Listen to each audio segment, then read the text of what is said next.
Sir ऋतुमान किंवा हवामान बदललं की सगळ्यात पहिले त्याचा जो परिणाम होतो तो लहान मुलांवरती असं काय आहे म्हणजे?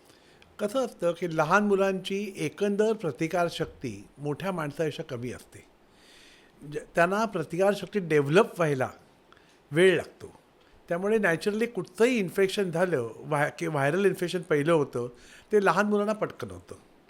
हे कॉमनली बघितलं जातं. सेकंडली हल्ली पोल्युशन खूप वाढलेलं आहे.